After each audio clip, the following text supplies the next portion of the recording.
നമസ്കാരം. ഇന്ന് 2024 ഏപ്രിൽ 16 ചൊവ്വ. ദേശാഭിമാനി മുഖപ്രസംഗം. അവതരണം രമ്യ മനോജ്. ഇസ്രയേലിനെ നിയന്ത്രിക്കണം.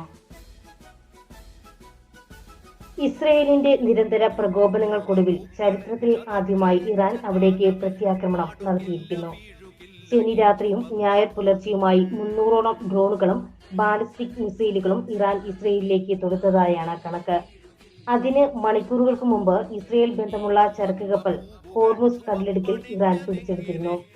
ഈ മാസം 1 സിറിയൻ തലസ്ഥാനമായ ഡമാസ്കസിൽ ഇറാന്റെ നയതന്ത്ര കാര്യാലയത്തിൽ മിസൈൽ ആക്രമണം നടത്തി 2 ഉന്നത ജനറൽമാരടക്കം 7 സൈനിക ഉദ്യോഗസ്ഥരെ ഇസ്രയേൽ വധിച്ചതിന് തിരിച്ചടിയായാണ് ഈ നടപടികൾ.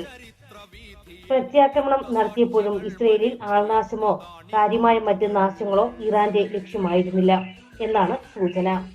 താക്കീതായി നടത്തിയ ആക്രമണം അവസാനിപ്പിച്ചതായും ഇറാൻ പ്രഖ്യാപിച്ചിട്ടുണ്ട്. എന്നാൽ ഇസ്രയേൽ പ്രകോപനം തുടർന്നാൽ കൂടുതൽ ശക്തമായ തിരിച്ചടി ഉണ്ടാകുമെന്ന് മുന്നറിയിപ്പ് നൽകിയിട്ടുമുണ്ട്. ഗാസയിൽ ഇസ്രയേൽ നടത്തുന്ന നിഷ്ഠൂരമായ ആക്രമണം 6 മാസം പിന്നിട്ടിരിക്കെ മേഖലയിലുണ്ടായ പുതിയ സംഘർഷം യുദ്ധം വ്യാപിക്കുമെന്ന ആശങ്കയ്ക്ക് ഇടയാക്കിയിട്ടുണ്ട്. അമേരിക്കയടക്കം കൂട്ടാളികളെ ഉൾപ്പെടുത്തി ഇറാനിൽ ആക്രമണത്തിന് ഇസ്രയേൽ യുദ്ധകാല മന്ത്രിസഭ ആലോചിച്ചതായും റിപ്പോർട്ടുണ്ട്. ഇറാന്റെ റെവല്യൂഷണറി ഗാർഡ്സ് കോർ കമാൻഡോകൾ ശനിയാഴ്ച രാവിലെ MSC ഏരീസ് കപ്പൽ പിടിച്ചെടുത്തതിന് പിന്നാലെ ഇസ്രയേലിനെ സംരക്ഷിക്കാൻ പ്രതിജ്ഞാബദ്ധമാണെന്ന് അമേരിക്കൻ പ്രസിഡന്റ് ജോ ബൈഡൻ പ്രതികരിച്ചു. എന്നാൽ ഇസ്രയേലിനൊപ്പം നേരിട്ട് യുദ്ധത്തിൽ പങ്കാളിയാകണ്ട എന്നാണ് ഇറാന്റെ പ്രത്യാക്രമണത്തിന് ശേഷം അമേരിക്കൻ നിലപാട്.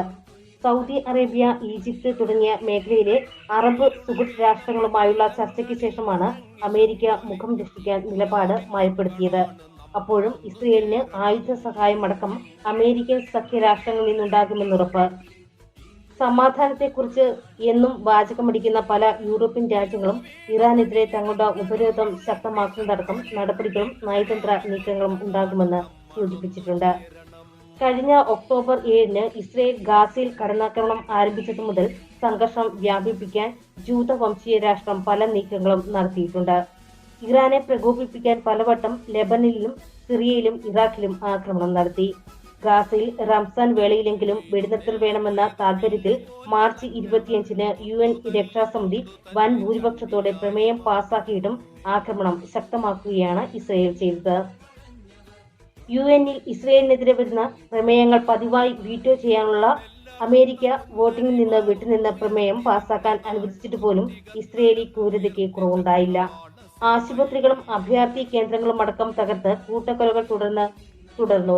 വെടിനിർത്തൽ പ്രമേയം പാസ്സായതിനു ശേഷവും ഗാസയിൽ കുഞ്ഞുങ്ങളടക്കം 2000-ഓളം ആളുകൾ കൊല്ലപ്പെട്ടു. 6 മാസത്തിനിടെ അവിടെ ഇസ്രയേലി ആക്രമണത്തിൽ കൊല്ലപ്പെട്ടവരുടെ എണ്ണം 34,000 ആകാറായി.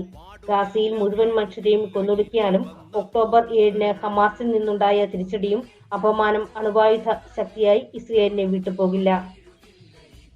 അമേരിക്കയും യൂറോപ്യൻ ശക്തികളും നൽകുന്ന അന്ധമായ പിന്തുണയാണ് രക്ഷാസമിതിയുടെ അനിഷേധ്യമായ UN പ്രമേയം ലംഘിക്കാൻ ആ അക്രമി രാഷ്ട്രത്തിന് പ്രചോദനമാകുന്നത്.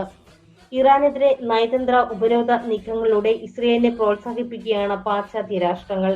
ഇറാനെതിരെ ഇസ്രയേലിൽ നിന്നുണ്ടായ പ്രകോപനങ്ങളുടെ നീണ്ട നിരയിൽ ഒടുവിലത്തേതാണ് ഡമാസ്കസിൽ 2 ഉന്നത ജനറൽമാരെ അടക്കം കൊലപ്പെടുത്തിയ ആക്രമണം. 2020 ജനുവരി 3 ഇറാഖിൽ ഇറാൻ റെവല്യൂഷണറി ഗാർഡ്സ് മേജർ ജനറലും ഖുദ്സ് സേനാ വിഭാഗത്തിന്റെ കമാൻഡറുമായ ഖാസിം സുലൈമാനിയെ ഇസ്രയേൽ മിസൈൽ ആക്രമണത്തിൽ വധിച്ചിരുന്നു. തുടർന്നും നിരവധി ആക്രമണങ്ങൾ മേഖലയിലെ പല രാജ്യങ്ങളിലെയും ഇറാന്റെ കേന്ദ്രങ്ങളിലുണ്ടായി. ഇത്തരത്തിൽ നിരന്തരം പ്രകോപനങ്ങൾ സൃഷ്ടിച്ച് ലോകത്തെ അശാന്തിയിലേക്ക് നയിക്കുന്ന ഇസ്രയേലിനെ നിയന്ത്രിക്കാൻ ഇന്ത്യ അടക്കമുള്ള രാജ്യങ്ങൾ ശബ്ദമുയർത്തണം.